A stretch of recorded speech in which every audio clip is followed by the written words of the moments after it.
अस्सलाम वालेकुम, welcome to binding classroom. और आज की इस क्लास में हम लोग टॉपिक पढ़ने वाले हैं importance of system software. Chapter number 5 software system को हम लोग डिस्कस कर रहे हैं। पिछली वीडियो में हम लोगों ने क्विक सा ओवरव्यू देखा था सॉफ्टवेयर्स के मतलब, और उसकी दो टाइप्स हमने पढ़ी थी, सिस्टम सॉफ्टवेयर और एप्लीकेशन सॉफ्टवेयर। आज उसमें से जो पहली टाइप है सिस्टम सॉफ्टवेयर, इसकी इंपॉर्टेंस को समझेंगे। सो क्वेश्चन इस तरह से है, discuss the importance of system software in a computing system. Computer system के अंदर सिस्टम सॉफ्टवेयर की क्या अहमियत है उसको आपने बयान करना है। तो चंद एक पॉइंट्स है, वन बाय वन पॉइंट्स को पढ़ेंगे, समझेंगे और जितना कुछ हो सकेगा आपको दिखाने के भी। सो नंबर 1 पर है रिसोर्स मैनेजमेंट।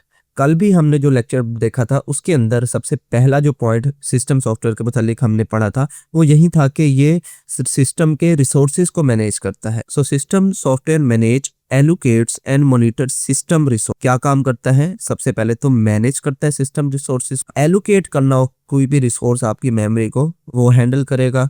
इसी तरह से मॉनिटर उसको देखता भी है कि किस वक्त किस रिसोर्स को कितना सीपीयू चाहिए, कितनी मेमोरी चाहिए, किस वक्त उसको ज़रूरत नहीं है तो वहाँ से उसको कम कर देता है। ये जो सारी मैनेजमेंट है, ये रिसोर्स मैनेजमेंट सिस्टम सॉफ्टवेयर के ज़रिए से होती है। सच एस मेमोरी, जैसे कि मेमोरी को कम ज़्यादा करना किसी भी एक प्रोसेसर सीपीयू को, या फिर इनपुट आउटपुट डिवाइसेस जो साथ आपके इनपुट आउटपुट डिवाइसेस कनेक्ट है, प्रिंटर मॉनिटर वगैरह, ये सारी इनको भी मैनेज कर रहा हो। तो अगर आप अपने सिस्टम के सर्च मेन्यू में, जो विंडोज़ है उसके सर्च मेन्यू में लिखे टास्क मैनेजर, तो आपके पास इस तरह की एक विंडो शो होगी।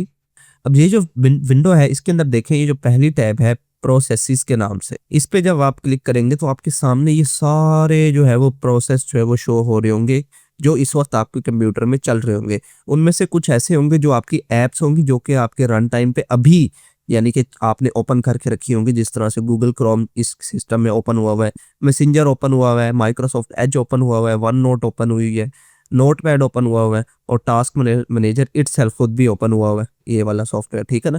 तो जो आपके सॉफ्टवेयर इस वक्त करंटली चल रहे होते हैं वो भी आपको शो हो रहे होते हैं। और एक दूसरी टैब होती है जिसके अंदर बैकग्राउंड प्रोसेसेस आपको दिख रहे होते हैं। ये बेसिकली यूटिलिटीज होती हैं जो कि बैकएंड पे कोई भी आप सॉफ्टवेयर इंस्टॉल करते हैं ना, तो उसके बैकएंड पे कुछ ना कुछ चीज़ें चल रही होती है। जिस तरह से ये सबसे पहला तो देखे ना, एंटी मालवेयर सर्विस एग्जीक्यूटेबल, ये एंटीवायरस चल रहा है, ठीक है। तो एंटीवायरस को आप खुद से जो है डिसेबल कर सकते हो, लेकिन जब आप उसको इंस्टॉल करते हो ना, वो बैक पे चल रहा होता है, वो आपको शो नहीं हो रहा होता। तो यहाँ से वो सारी चीज़ें शो हो रही होती है। लेकिन मेन हम जो चीज़ें देखने आए हैं यहाँ पर वो है रिसोर्स मैनेजमेंट। रिसोर्स कैसे मैनेज हो रही है? अगर आप यहाँ देखें सीपीयू, सीपीयू के ऊपर कुछ परसेंटेज लिखी हुई नजर आ रही है कि 15% इस वक्त आपका सीपीयू इस्तेमाल हो रहा है। मेमोरी को देखें तो 29% इस्तेमाल हो रही है। डिस्क यानी कि जो आपकी हार्ड डिस्क है वो 51%। और ये जो नेटवर्क कहते हैं, अगर आपके सिस्टम के साथ इंटरनेट कनेक्ट है तब यहाँ पर उसकी भी यूटिलाइजेशन शो हो रही होती है। लेकिन अभी के लिए इस सिस्टम के साथ इंटरनेट क्योंकि कनेक्ट नहीं है तो इसलिए वो 0% जो है वो यहाँ पर शो। नेक्स्ट अब ये है कि कौन सा सॉफ्टवेयर कितने रिसोर्सेज इस्तेमाल कर रहा है। तो अगर आप गूगल क्रोम को देखें तो वो 10% तो सीपीयू वही इस्तेमाल कर रहा है। ये लिखी होती है टोटल के टोटल आपका सीपीयू 15% इस्तेमाल हो रहा है। उसमें से जो सिर्फ 10% है वो कौन इस्तेमाल कर रहा है? गूगल क्रोम इस्तेमाल कर रहा है अभी के लिए, ठीक है। ये काम ज्यादा होते रहते हैं, कभी भी एक नंबर नहीं रहता। इसी तरह मेमोरी, गूगल क्रोम यानी कि जो आपकी रैम है वो आपके इतनी इस्तेमाल हो रही है, सिर्फ गूगल क्रोम 1821 MB सिर्फ आपका गूगल क्रोम इस्तेमाल कर रहा है, यानी कि लगभग कोई 1.5-2 GB के अराउंड। उसके बाद डिस्क जो है वो गूगल क्रोम इतनी इस्तेमाल कर रहा है, और अगर वो इंटरनेट के साथ कनेक्ट है तो यहाँ पर भी अच्छी खासी अमाउंट जो है वो नज़र आ रही होती है। खैर, तो ये जो सारी टास्क मैनेजर दिखाने का मकसद था वो ये था कि यहाँ पर वो सारे जो रन टाइम पे आपकी रिसोर्स एलोकेशन हो रही होती है वो यहाँ पर आप शो वो यहाँ पर आप देख सकते। नंबर 2 पर है यूज़र इंटरफेस। सिस्टम सॉफ्टवेयर आपके यूज़र इंटरफेस को भी संभालते हैं। यूज़र इंटरफेस क्या होता है? ये जो आपको स्क्रीन शो हो रही है, ठीक है, वो यूज़र इंटरफेस है। इसी तरह आपके कंप्यूटर में जो फाइल फोल्डर वाली जगह होती हैं वो यूज़र इंटरफेस है। So system software provide the graphical और कमांड लाइन इंटरफेस। दो तरह के इंटरफेस हैं। ग्राफिकल इंटरफेस जिस तरह से आपको अभी भी जो शो हो रहा है, ये जो आप विंडोज़ वाला कंप्यूटर इस्तेमाल करते हैं उसके अंदर जो आइकन्स वगैरह बने होते हैं वो ग्राफिकल यूज़र इंटरफेस है। दूसरा क्या होता है? वो कमांड लाइन वाला होता है। वो ब्लैक कलर की स्क्रीन होती है, उस पर कुछ कमांड लिख के तब आप कंप्यूटर सिस्टम को यूज़ कर रहे होते हैं, जैसे लिनक्स वगैरह, तो वो भी एक यूज़र इंटरफेस है। तो सिस्टम सॉफ्टवेयर ये भी कंट्रोल कर रहा होता है। It allow the user to interact with the computer. ये यूज़र को अलाउ करता है कि आप कंप्यूटर के साथ इंटरेक्ट कर सके, कोई भी फाइल ओपन कर सके या उसको क्लोज कर सके वगैरह वगैरह। जिस तरह यहाँ देखें, ये ग्राफिकल यूज़र इंटरफेस की एग्जांपल है। हर किसी कंप्यूटर में ऐसा इंटरफेस होगा कि यहाँ पर ऐसे कुछ फोल्डर लिखे होंगे, आप इस पर डबल क्लिक करते हैं तो वो ओपन हो जाता है, और उसको क्रॉस करते हैं तो क्लोज हो जाता है, रिफ्रेश करेंगे तो यहाँ पर रिफ्रेश हो जाएगा। इस तरह से ये जो सारी चीज़ें, ये ग्राफिकल यूज़र। इसके बरक्स जो कमांड लाइन इंटरफेस होगा वो आपके पास वो ब्लैक कलर की स्क्रीन होगी जिसके ऊपर आप कमांड के ज़रिए इंटरेक्ट कर पाएंगे अपने कंप्यूटर सिस्टम के साथ। नंबर 3 पर है interface between hardware and hardware आपकी मशीन है, सीपीयू, मेमोरी, मदरबोर्ड वगैरह वगैरह। सॉफ्टवेयर जो आपका एप्लीकेशन सॉफ्टवेयर है, तो इन दोनों के दरमियान भी जो ब्रिज का काम करता है वो सिस्टम सॉफ्टवेयर है। ये भी हमने कल के लेक्चर में पढ़ा था कि सिस्टम सॉफ्टवेयर बेस प्रोवाइड करते हैं आपके एप्लीकेशन सॉफ्टवेयर्स को। So system software work as an interface between hardware and software. Hardware और सॉफ्टवेयर के दरमियान जो ब्रिज का काम है वो भी कौन परफॉर्म करता है? सिस्टम सॉफ्टवेयर करता है। It allow communication between hardware component and the application software. Hardware components और एप्लीकेशन सॉफ्टवेयर के दरमियान जो कम्युनिकेशन है वो सारी किसने संभाल ली है? सिस्टम सॉफ्टवेयर ने संभाल ली है। जिस तरह से यहाँ पर देखें इस डायग्राम में, ये एक यूज़र है जो कि अपने सिस्टम को यूज़ कर रहा है, उसके पास एक कोई ना कोई सॉफ्टवेयर है, ठीक है। उस सॉफ्टवेयर के दरमियान देखें आपको ऑपरेटिंग सिस्टम नज़र आ रहा है, ठीक है। ऑपरेटिंग सिस्टम क्या होगा? विंडोज़ होगी, मैक हो सकता है, लिनक्स हो सकता है, इन तीनों में से कुछ भी हो सकता है। और उसके बाद ये डिवाइस ड्राइवर्स हैं जो कि इस यूज़र को इस सॉफ्टवेयर के साथ उसने कनेक्ट करवाना है, ठीक है। और उसके बाद ये जो डिवाइस ड्राइवर्स है ये आगे फिर जो भी एक्सटर्नल डिवाइसेस होंगी तमाम के तमाम उनके साथ जाके इंटरेक्ट करेंगी और आपका सिस्टम जो है वो काम करेगा। जिस तरह से माउस की एग्जांपल सबसे इजी है, वो लेते हैं। आपने माउस को अपने पीसी के साथ कनेक्ट किया ना, वायर के साथ करते हैं ना, या फिर वो वायरलेस कर सकते हैं, लेकिन उसके साथ भी वो एक छोटी सी यूएसबी टाइप होती है, वो आपको इंसर्ट करनी पड़ती है। उसके बाद क्या होता है, वो उसके डिवाइस ड्राइवर्स आपको इंस्टॉल करने पड़ते हैं जो कि बाय डिफ़ॉल्ट हो भी जाते हैं। और जो आपका ऑपरेटिंग सिस्टम है उसको पता चल जाएगा कि मेरे साथ एक कोई ना कोई डिवाइस कनेक्ट हुई है, और जैसे फिर आप माउस को मूव करेंगे उसके अंदर का जो भी सॉफ्टवेयर होगा, जो भी एल्गोरिथम होगा, वो आपकी स्क्रीन के ऊपर उसका पॉइंटर जो इस तरह से मूव करेगा। नंबर 4 पर आते हैं hardware functionality. System software include device drivers. इसका आपको बता चुका हूँ कि हर डिवाइस को जब आप कनेक्ट करते हैं तो उसके साथ कोई ना कोई सॉफ्टवेयर आपको इंस्टॉल करने पड़ते हैं जो कि बाय डिफ़ॉल्ट उसके अंदर होते भी हैं ऑटोमेटिकली भी। जैसे आप कोई भी डिवाइस प्लग इन करते हैं तो वो इंस्टॉल कर लेता है इंटरनेट से।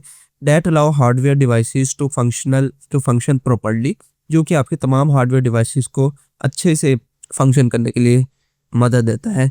It ensure smooth operation devices such as printer. जैसे आप प्रिंटर या स्कैनर कनेक्ट करेंगे तो उसके डिवाइस ड्राइवर्स आपको करने पड़ेंगे, तभी वो सही से काम करेंगे, अदरवाइज काम ही नहीं करेंगे। नंबर 5 पर है सिस्टम सिक्योरिटी। आपका जो सिस्टम सॉफ्टवेयर होता है, जिस तरह एमएस विंडोज़ भी है, तो विंडोज़ के अंदर भी उसका सिक्योरिटी सिस्टम होता है, यानी कि आप अपने सिस्टम को प्रोटेक्ट कर सकते हैं या आप एक्सटर्नली कोई एंटीवायरस इस्तेमाल कर सकते हैं।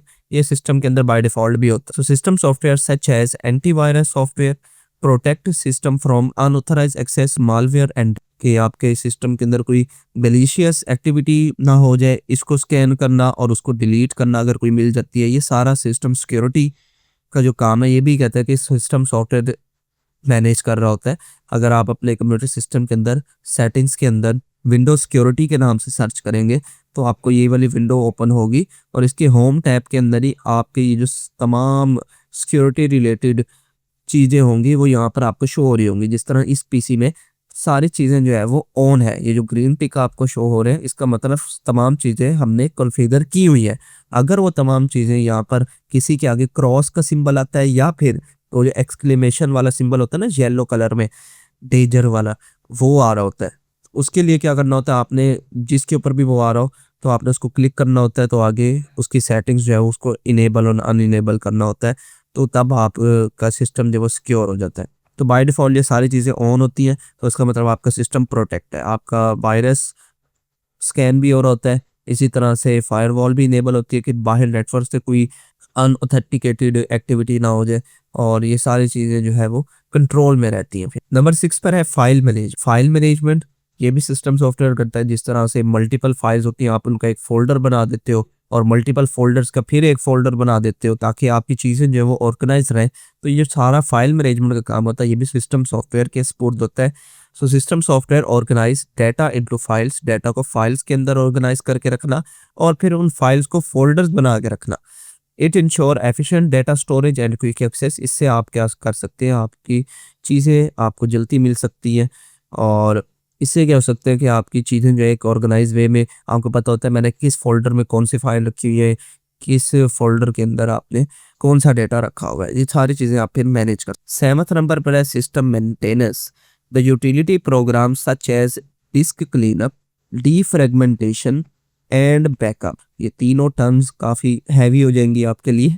तो ये सबसे पहले कुछ यूटिलिटी कहते हैं प्रोग्राम्स हैं, जिस तरह से डिस्क क्लीनअप। डिस्क क्लीनअप कहते हैं कि आपके जो हार्ड डिस्क है उसके अंदर कुछ कैशे इकट्ठा हो गया। कैशे मतलब कि कंप्यूटर सिस्टम ना क्या करता है, जब भी आप उसके अंदर कोई सॉफ्टवेयर डाउनलोड करते हैं, इंस्टॉल करते हैं, उसको ओपन करते हैं ना, तो उसको नेक्स्ट टाइम फास्ट ओपन करने के लिए कुछ कैशे बना लेता है। वो जो कैशे है वो टाइम के साथ इकट्ठा होता रहता है और आपकी अच्छी खासी जो स्पेस होती है वो ऑक्यूपाई कर लेता है। तो उसको क्लीन करना पड़ता है, डिस्क क्लीनअप। अक्सर आपने ये मोबाइल फ़ोन में भी देखा होगा, डिस्क क्लीनअप नाम से होता है।